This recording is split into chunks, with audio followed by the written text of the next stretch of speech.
Hi everyone, I'm Lucy Kamper, Business Development Manager at MindOut, and I'm standing in for Kate Webb, who's decided to go to the Isle of Wight instead, so that's nice for her.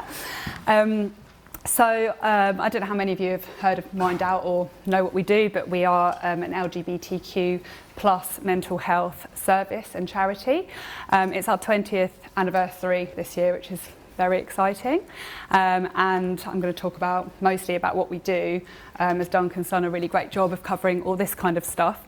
But I will just give it a little bit of context. So what do we know about LGBTQ mental health? So the resources that we've used are at the bottom that show 40% of LGBTQ people will have mental health experiences compared to 1 in 4 of the general population, which is obviously a big difference.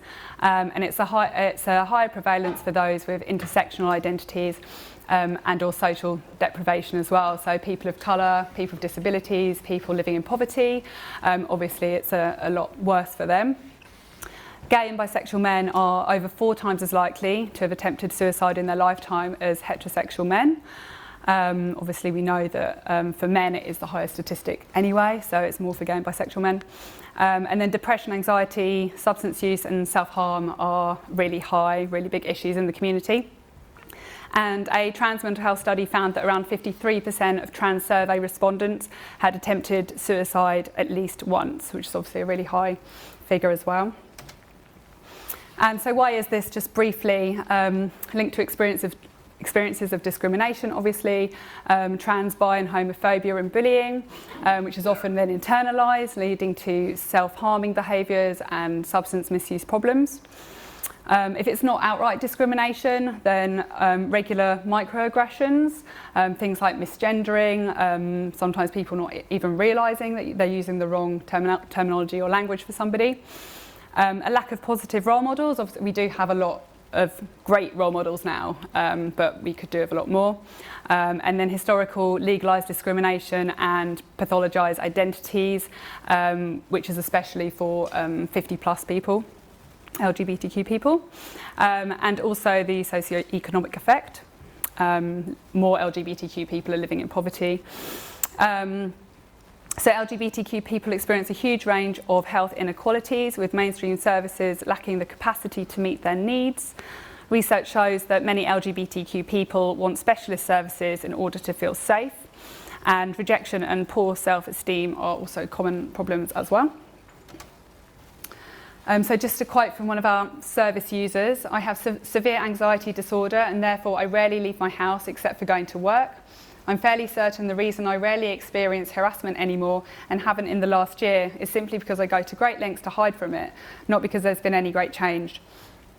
I experienced harassment and violence because I am known to be trans in my small town on a daily basis for many years. I've been hit, kicked, tripped, spat on, cornered, and I was even whipped across the face with a skipping rope once in the street. I've been called just about every vile name under the sun," which is pretty hard to read, to be honest. So we have a suite of services that have grown over the 20 years, and any service user can access any of these once they've had an assessment with us. So first of all, advocacy is the more practical support that we give people, helping people have a voice in relation to things like housing and benefits and welfare, people in crisis, and also helping people to self-advocate as well. We don't always do things for people, we encourage people to do things themselves so they can in the future. At the moment we have 4 advocates. So we have a general advocate, we have an urgent need one, and we have a housing specialist and a trans advocate as well. So I've just got a few nice quotes here from service users. "Without the support from MindOut, my life would have spiralled out of control. My advocate has helped me stay on top of things. My life has really changed. He saved my life. My advocate helped me over and above. I was listened to and heard, and what I was going through was not invalidated," which is a big problem, invalidation. "Advocacy helped and went beyond the call of duty. I know I could have asked anything and I would have received good advice and support." So it's a really big service, the advocacy service. And then the counselling service is a relatively new service, started in 2017. We took over from the LGBT switchboard, and it's student counsellors in their second year and also qualified counsellors that have stayed on as well. It's the only paid for service that we have, but it is done based on income and circumstances as well, the pricing. And we have a really small waiting list because we have so many counsellors, which is really great. The online support service is an instant message service that we have in the evenings and the weekends, and it's completely anonymous. Anyone can chat to us online, so it's the only service that's national or indeed international. Sometimes we do get people from other countries contacting us as well. And then we do have a specific trans online chat service as well once a week. Some quotes from our online support users. I make contact often because it helps me feel connected to the outside world. Without it, I wouldn't have contact with anyone. It's great for getting information quickly. In fact, without it, I'd be a right mess. It's helped me make some really difficult decisions, and it's changed my life for the better. I feel suicidal daily, mostly of an evening. This service is a lifeline. So anti-stigma campaigning, that's not really a service, but it is something that we do. We're always trying to reduce stigma around LGBTQ mental health. And we also do research as well. So last year, at the beginning of this year, last year, we did some research, Aging Well in LGBTQ communities, which I do have a copy of here if anyone is interested, which is a report into the lives of 50 plus LGBTQ people, which we did with Opening Doors London, which is a specific service for 50 plus LGBTQ people in London, LGBT Switchboard again, and Lloyds Bank. And then so ageism is a big problem as well within the community as well as outside the community. The report goes into a lot more detail about that. Suicide prevention. So our suicide prevention project basically responded to the needs of the people that we see. And 8 out of 10 of them have been talking to us about experiencing suicidal distress now or at some point in their lives. And we're committed to developing our suicide prevention strategies and services. And at the moment we have 2 suicide prevention groups. One's a mixed LGBTQ group and then one is a men's group. And also advocacy and online support and our other services come into this as well. We also do affirmative practice training. So we've been providing this kind of training to public, private and third sector sectors for the last 11 years. And our first consultation meetings that we had with service users highlighted demands for all professionals to have had LGBTQ specific training. And we offer the training every couple of months at community base. We do a Trans 101 training and an affirmative practice training, or we go out into the community and do training to corporate companies and third sector and public sector. So the Trans 101 training is an introduction really into trans awareness, helping people develop more trans inclusive practices. Research from Stonewall in January 2018 revealed the shocking impact of widespread transphobia in the UK today and the impact this has on the mental health of trans, non-binary and genderqueer people. So the course helps increase knowledge and develop inclusive practice around the intersection between gender, sexuality, sex and gender presentations, the basics of social and medical transitioning and trans mental health, and challenging transphobia as well. And then the general LGBTQ affirmative practice training that we do. Research into LGBTQ mental health shows that mainstream health services don't meet the specific needs of LGBTQ people and as a consequence experience real health inequalities. So focus training is really important, not just for mental health professionals, but for all professionals who are providing services to LGBTQ people. And we just delivered 3 days of this training to Time to Talk, the NHS West Sussex therapy service. And that came out of a survey that they did amongst staff, and people were saying that they didn't feel confident and wanted more training around LGBTQ people and mental health. And also they found that patients who are LGBTQ were only really coming for 1 or 2 sessions a lot of the time and not coming back compared to non-LGBTQ people.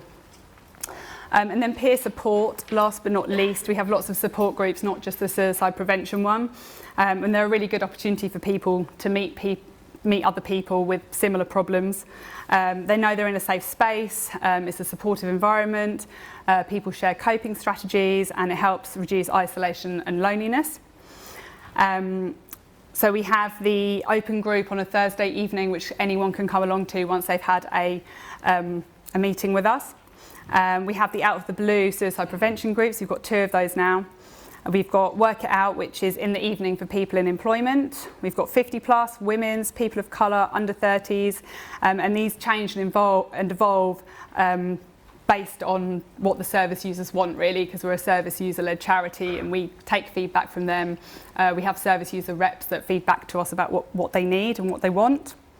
And then also one-to-one peer mentoring we can offer as well if people want to have a peer mentor to help them work through some issues, or just for social contact. It's a goal-led, person-centred approach, so we meet up with somebody once a week or so for 10 weeks, and people have a goal. They might want to do yoga, they might want to go to the theatre, they just want to get out more, go to LGBTQ spaces, that kind of thing. A quote from someone who's used the peer mentoring service. It exceeded my expectations in terms of confidence building. I feel my perception of myself and what I can achieve is massively changed to before. Also very impressed and touched by the generosity of my mentor giving up his time. I never felt rushed, very thankful. So here's a little timeline of the last 20 years. So we started in 1999 as a part of Mind in Brighton and Hove. And in the beginning, we had two support groups and 1 part-time advocate, so we're very, very small with only 38 clients. And in 2005, that's when the Out of the Blue Suicide Prevention Peer Support Group began, our flagship group. In 2006, the LGBTQ Suicide Memorial Tree was planted in St Anwell's Gardens. 2010, we received the Stonewall Community Group of the Year Award, and around this time we had 600 clients and became an independent charity as well. So 2012, we received the National Diversity Community Organisation Award, and we launched our online support and peer mentoring services. 2014, we received the Radio 4 All in the Mind Award, and we're up to over 1,300 clients now. 2016, the new advocacy services were launched, so the trans advocacy, the urgent need and the housing. 2017, that was when we launched the counselling service. 2018, last year, we're over 1,700 clients. And this year, we've launched our Age Matters 50 plus services in response to the research that we did. So we've received over £1 million worth of grants. We've received 5 Golden Handbag Awards for Community Group of the Year. And it's been 20 years of service user participation. So we do try and involve service users at all levels. So we speak to them obviously about their needs, but then we also encourage them to volunteer. Some of them are trustees, some of them are service user reps, and some of them end up working for us as well. So our vision is a world where the mental health of LGBTQ communities is a priority, free from stigma, respected and recognised. And our mission is to improve the well-being of LGBTQ people who experience mental health issues, reduce mental health stigma and promote positive mental health amongst the LGBTQ community. And one of our slogans is Mind Out for each other. So it's really about, looking out for each other, and community support is really important to us. And also our values. So our values are community and individual empowerment, mental well-being, co-production and client participation, staff well-being, performance and development, which they're very good at, challenging stigma and discrimination, transparency, quality, excellence and innovation, diversity and inclusion, respecting individuality, and meeting the needs of our community. So at Impact, we really, really do save lives. We offer support for people in crisis and in suicidal distress. We reduce social isolation with our peer support groups, peer mentoring, online out-of-hours support and volunteering. We get people the help they need, whether they need an advocate, they need information about their welfare rights. The food bank is also open to our service users, and it is used a lot by people who are in work as well. And we also help migrants, refugees and asylum seekers as much as we can. We improve personal and community resilience. So mental health is a community concern for us. Empowerment and ending stigma. We try and do this as much as we can in the community so communities can help each other. better mental health services, so training for professionals. So the top 3 mental health issues for LGBTQ communities are suicide and suicidal distress. This is one of the main things people do talk to us about. Poverty, including housing, and minority stress, which Duncan's already talked about. But I'll just talk about it again. So minority stress describes chronically high levels of stress faced by members of stigmatised minority groups. And being a member of a marginalised group requires a lot of effort, struggling with shame and social validation. It could be caused by a number of factors, including poor social support and low socioeconomic status. And the most understood causes of minority stress are interpersonal prejudice and discrimination. And it's really also things like having to come out and then coming out constantly, depending on the different environments that you're in, having to scan a room to see if you're safe, to see if there's any other LGBTQ people in there, and just worrying, a lot of worry in lots of different circumstances, really. So all LGBTQ people really suffer from minority stress on some level. So what can you do?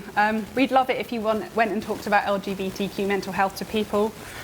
We want to try and create safe spaces where people can talk about these things and, you know, ask people how they are genuinely. So you can support organisations like us, and there's other organisations as well out there that you can support. Tell people about our online support service because it's anonymous and people can use it from anywhere. We've also got these great t-shirts that you can buy. And we've got an amazing event because it's our 20-year anniversary. We do an event called MindOut for the Laughs every year at the Comedia, and this year's our 20th anniversary special. And that's on the 31st of July. It's a pre-Pride event with a great lineup, including Joe Black. If you don't know who he is, then you should look him up. So yeah. Got some resources here. I'm sure Harry might, where's he gone? Send these out. Might send these out for you, if that's all right.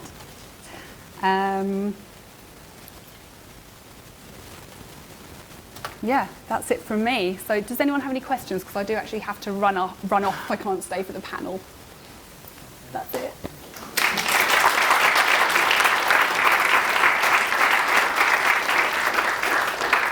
Any more questions? Hi. I'm Friday. Okay. Right. We start at 18, but yeah, our sister charity All Sorts is, yeah, the younger one. So yeah, we only deal with adults, but we do partner with All Sorts on quite a lot of things because they deal with younger people. Yeah. What kind of training do the people get online? They get quite intense training. I've done the training. It's a 3-day course basically, and yeah, it's really good. It's really intense, and yeah, it's really, really good training. So they're all volunteers.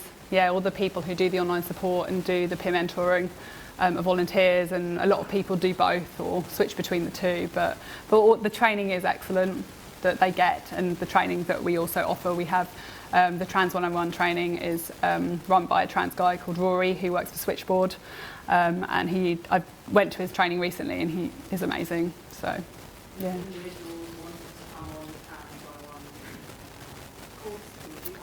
Yes, so it's at Community Base where our offices are, and it's on every couple of months usually. We've just had one, so the new dates aren't on our website yet, but they will be soon. So yeah, keep an eye out.